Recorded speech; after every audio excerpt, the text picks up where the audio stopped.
Arrêtez de vouloir changer les autres. Shalom bien-aimés dans le Seigneur. Notre méditation du jour s'intitule Arrêtez de vouloir changer les autres.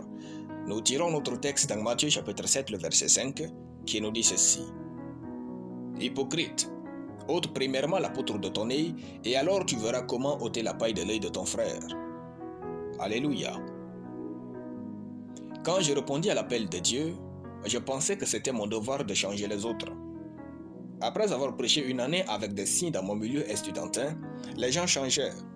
Quelque temps plus tard, ces mêmes gens repartirent à une vie médiocre sauf un. Ma douleur fut grande et profonde qu'elle me poussa à rechercher la vérité auprès du Seigneur à propos de cette déception. La parole de Dieu me fut révélée que ce n'était pas mon travail de changer les autres, mais celui du Saint-Esprit. L'Écriture dit « Et quand il sera venu, il convaincra le monde en ce qui concerne le péché, la justice et le jugement. » Jean chapitre 16, le verset 8. C'est à l'Esprit de convaincre les gens de leur situation, de les pousser à la repentance et à une vie glorieuse.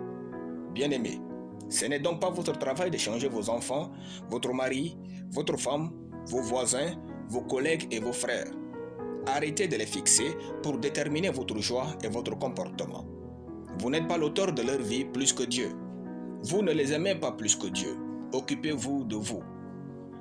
Dans notre verset, le Seigneur Jésus n'interdit pas le fait de dire aux autres ce qu'ils doivent améliorer en eux.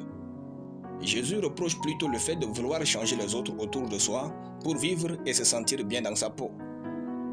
C'est une grande forme d'hypocrisie qui dit que vous êtes parfait et le problème de votre environnement vient des autres et non de vous.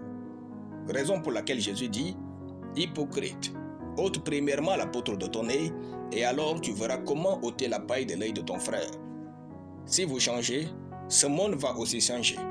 Si vous, oui vous-même, changez d'attitude, de mentalité, de caractère et faites de telle sorte à vivre chaque jour ce changement, ce monde sera chaque jour meilleur. Au lieu de regarder chez les autres quoi changer pour vous rendre meilleur, regardez en vous. Concentrez-vous sur votre amélioration, votre transformation. Cela suffit pour rendre ce monde meilleur. Cette chose qui vous énerve et vous met dans tous vos états, si vous grandissez et changez, vous verrez que le problème était votre ancienne attitude et non cette chose. Quand j'avais compris que mon travail n'était pas de changer les autres, mais de leur bien enseigner la parole de Dieu et de vivre ma vie de manière inspirante, Dieu commença alors à transformer effectivement les vies autour de moi. Alléluia. Nous allons prier. Merci tendre Père pour ta parole dans mon cœur. Je déclare que je vis une vie qui se transforme au jour le jour dans la parole de Dieu et dans la puissance du Saint-Esprit en rendant ce monde meilleur au nom de Jésus. Amen. La lecture biblique en une année, Apocalypse chapitre 19. Soyez bénis, c'était le pain du ciel.